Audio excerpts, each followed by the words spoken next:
Chapter 16. The Pharisees and the Sadducees came to Jesus and tested him by asking him to show them a sign from heaven. He replied, "When evening comes, you say, 'It will be fair weather, for the sky is red.' And in the morning, 'Today it will be stormy, for the sky is red and overcast.' You know how to interpret the appearance of the sky, but you cannot interpret the signs of the times. A wicked and adulterous generation looks for a miraculous sign, but none will be given it except the sign of Jonah." Jesus then left them and went away. When they went across the lake, the disciples forgot to take bread. "Be careful," Jesus said to them. "Be on your guard against the yeast of the Pharisees and Sadducees." They discussed this among themselves and said, "It is because we didn't bring any bread." Aware of their discussion, Jesus asked, "You of little faith, why are you talking among yourselves about having no bread? Do you still not understand? Don't you remember the 5 loaves for the 5,000 and how many basketfuls you gathered? Or the 7 loaves for the 4,000 and how many basketfuls you gathered? How is it you don't understand that I was not talking to you about bread?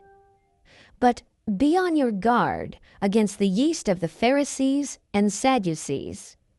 Then they understood that he was not telling them to guard against the yeast used in bread, but against the teaching of the Pharisees and Sadducees.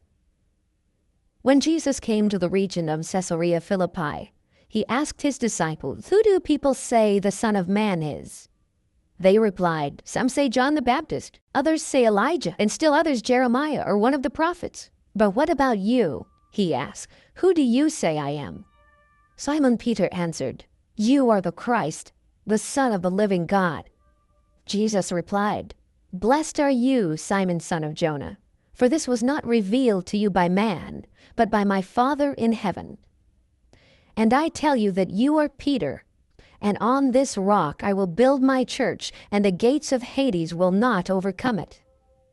I will give you the keys of the kingdom of heaven.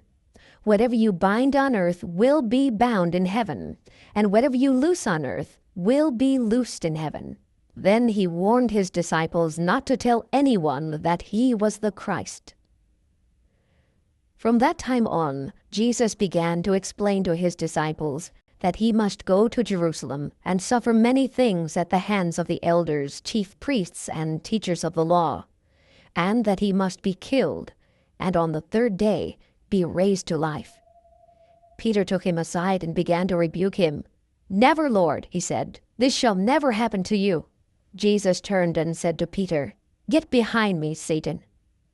You are a stumbling block to me. You do not have in mind the things of God, but the things of men." Then Jesus said to his disciples, "If anyone would come after me, he must deny himself and take up his cross and follow me. For whoever wants to save his life will lose it, but whoever loses his life for me will find it. What good will it be for a man if he gains the whole world, yet forfeits his soul? Or what can a man give in exchange for his soul? For the Son of Man is going to come in his Father's glory with his angels, and then he will reward each person according to what he has done. I tell you the truth. Some who are standing here will not taste death before they see the Son of Man coming in his kingdom."